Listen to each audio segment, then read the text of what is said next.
Undeniably, one of the most prevalent controversies that Barbie has ever been involved in is the seemingly endless conversation as to whether or not she sets unrealistic body standards and creates body dysmorphia in children. And no matter what fashion doll line is around with her at any given time, no matter how small their waists are, she is always met with all the criticism and scrutiny. The early to mid 2010s was one big transitionary era for Barbie in combating these controversies, and there were two key moments that ignited all of this change. 2013-2014 was probably the last year for Barbie, as a lot of us who grew up in the 80s and 90s and early 2000s knew her as. The first most important thing that sparked all of this change was in early 2014, Barbie had her infamous Sports Illustrated photo shoot. And of course they had to use a doll on the cover that used the Model Muse body, which, as a lot of us collectors know, the Model Muse body is a lot skinnier than regular Barbie bodies were. Even before all of the body diversity, the Model Muse body has always just been especially scrawny. Like, that body was sculpted in the early 2000s, where low-rise jeans were in, and so were flat asses. The early 2000s was not the era for curvy girls, so for them to use a doll with the Model Muse body on that cover just further supported all the criticisms that had been made against her being too unrealistically skinny. The second main thing that contributed to all of this change was later on in that same year, the Lammily doll was released. Now, Lammily was basically made to be the anti-Barbie. She was basically more made to reflect the average modern American girl, both in proportions and also in aesthetics, instead of the fashionista that Mattel was marketing Barbie as in the 90s and early 2000s. You can see that Lammily was sort of made as a Kickstarter project, and I found this one at the thrift store for only $6. And inside it gives you a pamphlet that tells you a lot about the backstory of the character, which I'm gonna completely ignore because, let's be honest, most kids just kind of make up their own characters with their dolls. But me finding her for this cheap gave me the perfect excuse to finally talk about her on the channel. This is just an irrelevant side note, but I think it's funny how Lammily has those old-fashioned metal twist ties and the sewn on plastic around her hair like Barbies in the 90s and early 2000s had, which weren't present on the Barbies that were released in 2014. So here is Lammily straight out of her packaging and all of her just your average girl glory. Even with her clothes on, you can tell that she has a much wider frame than your average Barbie doll. She also has more articulation than the Barbie fashionistas that were around at the time that she was released in 2014. So Lammily has full shoulder rotation, a bend and snap elbow, which is really rare to see on a fashion doll.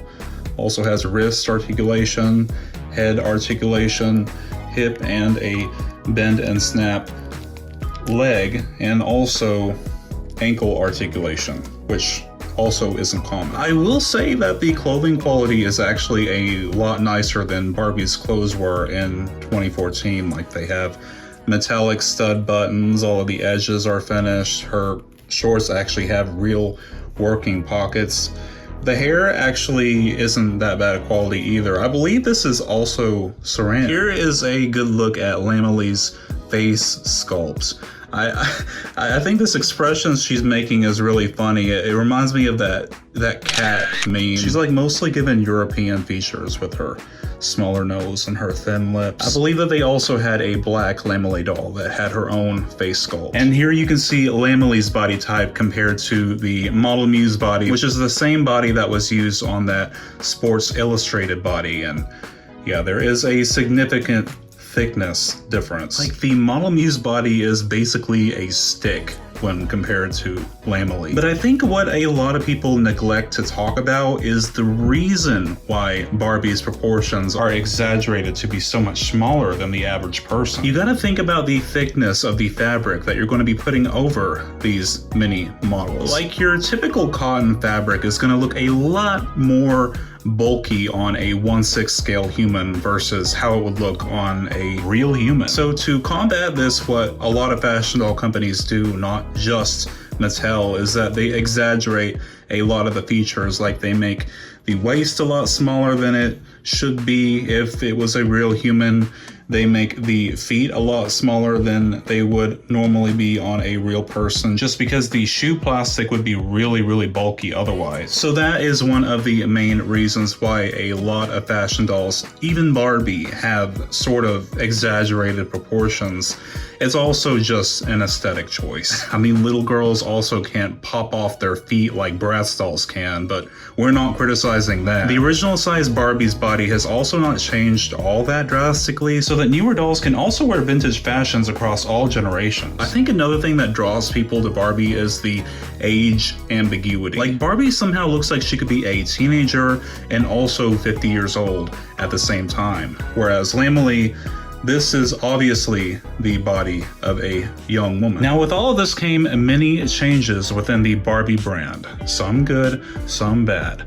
The worst of all was that Lammily's just your average girl persona brought on this era of mediocre fashion, or lack thereof, for Barbie. And she lost a lot of her glitz and glam from the early 2000s and also early 2010s before the change. I really feel like we've moved away from that. It's at least not as bad as it was in the late 2010s. I mean, another big reason why Barbie's fashion sucked in this era was because the changes that Mattel were making were very expensive.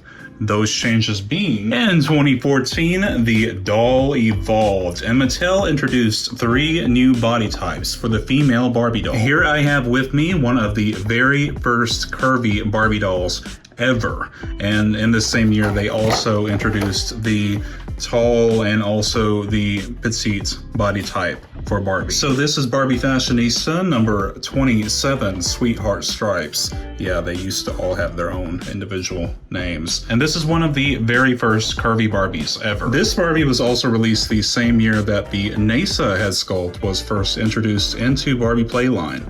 And you can see that she is also from the pre-boyfriend tee or t-shirt dress era.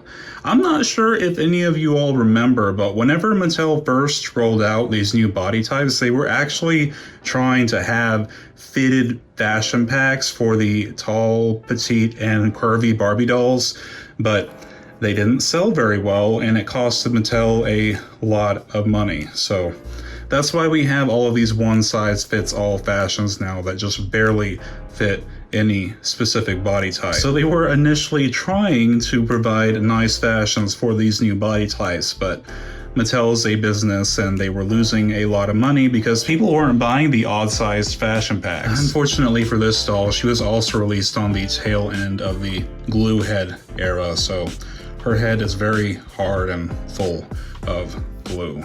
But you can see I have Lammily sitting on the floor because she's so wide that she won't even sit in the Style Studio chair. But you can see whenever I hold them side by side that, yeah, even curvy Barbie, even though she looks more realistically proportioned, she's still slightly exaggerated. But the best thing that came out of all this, and it's something that I don't see enough people giving Lammily credit for, is all of the Barbie body diversity that Mattel introduced. Despite how exaggerated Barbie's proportions still are. I mean, comparing their feet, even with shoes on, Barbie looks like she used the Chinese binding method to make her feet smaller. And I've heard a lot of people say that they thought that all this change was performative and that Mattel didn't really care about body diversity. Maybe I am giving them too much credit, but I personally don't agree with this, because I personally have spoken to designers that have worked on Barbie during this era, and I genuinely think that they want people to feel like they're included in this brand. And I think it's a little dehumanizing to look at Mattel as like one big monolith instead of like a group of people coming together to make something, because a lot of them do care about diversity and they love to be able to provide more, but they're kind of limited to what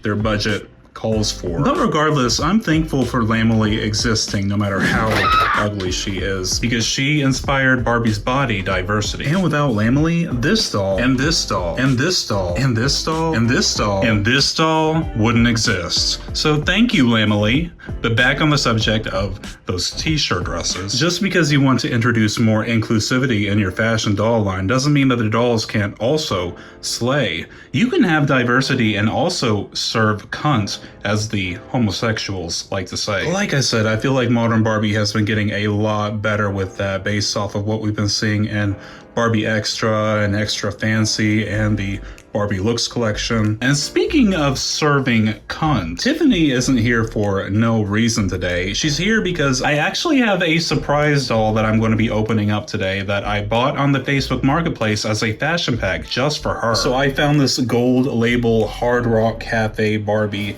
from 2008 on the Facebook Marketplace. You can see that she's been open before. But this is kind of an expensive doll, and she was only 25 bucks, so I figured, why not?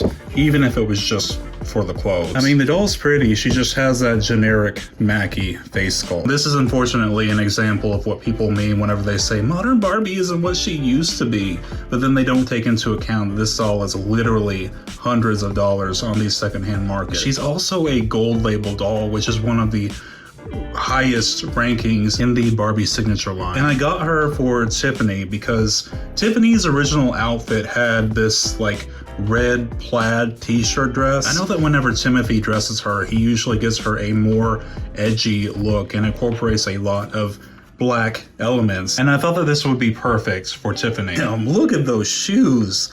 Like the level of detail, that's Integrity Toys level. Like they're the only company that gives us this nowadays. Hell, she even has a pedicure. That outfit was very clearly not meant to be taken off that doll, but my motto is, if it doesn't fit, make it. And probably carry around some Preparation H. I somehow forgot that there was an era where Mattel would literally sew their collector dolls into their outfit. Dark times. As you can imagine, it makes it very difficult to reuse their outfits for other dolls. Like I literally had to cut this outfit off and the shoes disintegrated the moment I started tugging on them. So I definitely can't recommend buying this expensive doll as a fashion pack, but I gotta say, Tiffany is definitely serving cunt. What do you think about Tiffany's new look?